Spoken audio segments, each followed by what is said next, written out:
kita akan ajak Anda untuk memantau bagaimana pergerakan pemudik di Bandara Juanda Sidoarjo, Jawa Timur dan di Bandara Sultan Hasanuddin Makassar, Sulawesi Selatan. Tapi kita ke jurnalis Kompas TV dulu, ada Linda Wirawan dan juru kamera Taufik Asdar di Makassar. Linda, apakah untuk hari kedua Lebaran ini sudah mulai terlihat arus balik di sana, mengingat beberapa kantor besok sudah mulai kembali bekerja?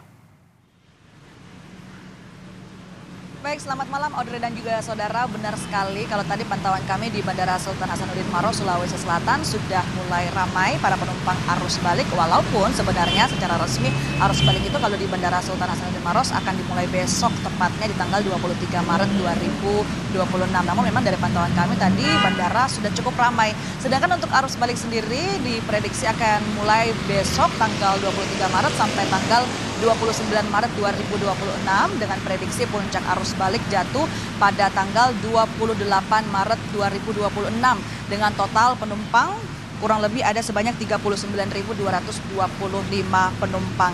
Dan untuk arus balik ini, Audrey dan juga saudara, diperkirakan untuk puncak arus balik jumlah penumpangnya lebih besar kalau kita bandingkan dengan jumlah puncak arus mudik kemarin.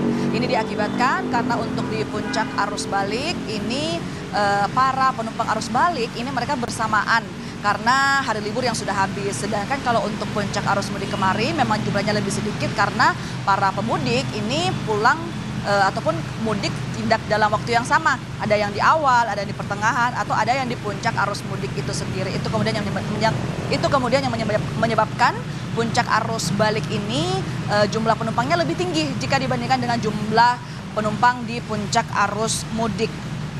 Sedangkan untuk rekapitulasi jumlah penerbangan dan juga penumpang selama periode arus mudik dari tanggal 13 sampai tanggal 21 Maret 2026 untuk penerbangan ada total sebanyak 2.234 penerbangan pesawat, sedangkan untuk penumpang sendiri ada sebanyak 283.099 penumpang dengan total extra flight sebanyak 47, dengan top rute masih didominasi oleh Jakarta, Surabaya dan juga Kendari. Audrey.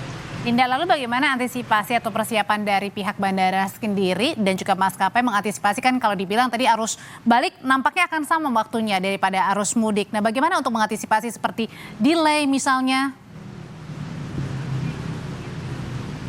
Baik Audrey dan juga saudara, banyak sekali langkah-langkah antisipasi yang sudah dilakukan oleh pihak Bandara Sultan Hasanuddin Maros untuk mengantisipasi puncak arus balik nantinya.